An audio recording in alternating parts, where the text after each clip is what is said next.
What's going on, everybody? John Hendrick here, back. I know it's been a little while, but I'm going to be back on here. Today I'm going to be talking about the Leica M6, but as you can see from the thumbnail, I'm really going to be talking about the M3, which is the camera I have, so literally half the camera, right? You get it? No pun intended. All right, let's jump into it. Okay, so Leica just dropped the M6, and let me tell you, that thing looks amazing. I'm not going to talk about all the specs and everything, but I will talk about, I have played with the OG M6. A friend of mine had it. Immediately I felt smaller. I know for sure lighter, but it felt smaller. And maybe because it's lighter, it feels smaller, but it just feels like a smaller camera. In saying that, it really feels really good. It feels different. The M6 does feel different in your hand. I have the M3. I bought the M3 a couple of years ago now, maybe like 3-4 years ago. I paid less than $1,000. I believe I paid $800 for my M3, and I have the 50 dual range Summicron on there. Amazing lens, amazing camera. I paid about $200 to have it CLA'd. About $1,000 in on the camera alone. It's like brand new after the CLA, and the lens I got is almost perfect. So altogether, you were talking about $1,500, maybe $1,600 I paid for the whole thing. And I got the goggles for my dual range, so I got a really good steal. Okay, but let's talk about the new M6. The new M6, like it just dropped, is amazing, right?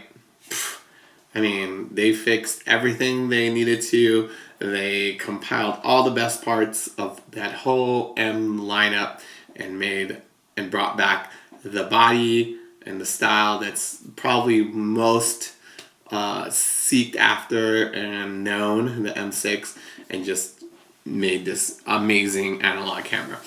I will say though, much like a lot of people, I think when Leica Rumors was coming out, we were all expecting an analog camera that was going to be more affordable and more enticing for people to kind of get into it and get back into film. However, Leica being who they are, the price point is what it is. So, to no surprise, it is currently, I'm going to look at it right now, $5,295. So basically $5,300, and that's dollars.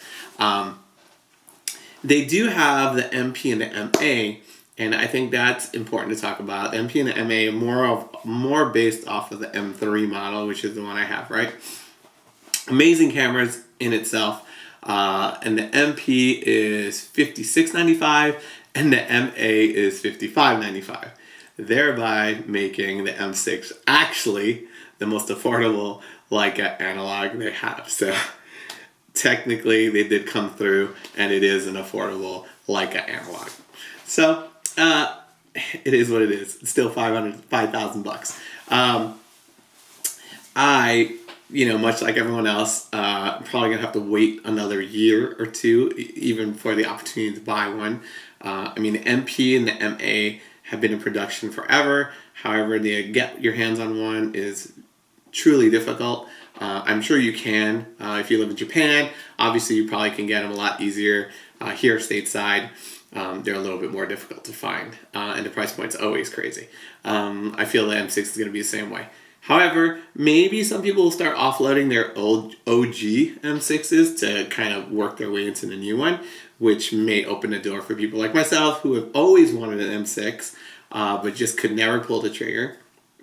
And maybe now I'll have an opportunity to find the good M6 for a reasonable price and maybe join that whole family. Till then, I shoot the M3. And let me talk a little bit about the M3. I don't know if I have in another video. The M3 is amazing. It is heavier.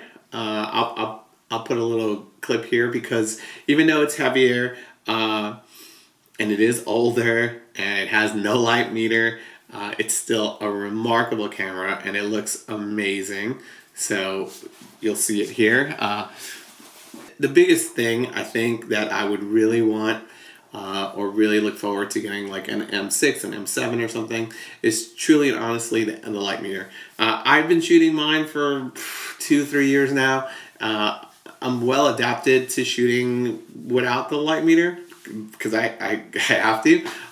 But There are times when I would think having a light meter would probably be make my life just a little easier to really nail exposure. I mean, we are talking about film, so you do have some leeway, but I just think it would be a different experience shooting with the light meter. So that's something you have to think about if you ever think about getting an M3. No light meter, heavier camera for sure, but it's a beauty. It really is a beauty. All right, so that's all I'm going to talk about today. I'm really just trying to catch up and get on this, and I figured this would be a quick, easy video. So the M6 just released. Also, they released the SL2 Reporter Series. That thing looks amazing. That's limited. There's only 1,000 out there, so good luck getting your hands on that one. But M6, amazing piece of gear. Hopefully, they'll start coming to stores and people can start picking them up. I can't wait to see what people do with them. Leica has Write Your Story is kind of like the slogan they're going with right now. So if you have an analog camera and if you have a Leica on top of that, get out there and write your story. So there's a lot to catch up on. I have a new Leica camera. I have a new lens that I've been shooting. There's some new books. I know this one's being talked about a lot, but there's a couple other ones that I have here that I wouldn't mind talking about. So let me know. Let me know which should I start with. Should I just jump into books? Should I talk about the new camera? Should I talk about the new lens? That would be a good one because it's not only a new lens, but it's a different focal length. I normally shoot a 50. I switched it up. So I think that's it. No, you know what? I don't shoot vlogs. I don't go out and do videos of me going out and shooting. If that's something you guys are interested, let me know, and I'll I mean, I have a GoPro. I could technically do it, but just let me know. Maybe it's something I'll start doing. Who knows? Either way, thanks for watching. Thanks for sticking around. Comment, like, notification, subscribe, all that stuff that kind of helps inspire us to continue jumping on here and putting these things together, because it is a little bit of work, and all those little things help give us a little boost to jump in there and really want to get down and make these videos. But I love sharing stuff. I love teaching. Even though I don't think I teach anything, but I love sharing. So please follow along and let me know what you would like to see next. Till then, peace. Thanks for watching.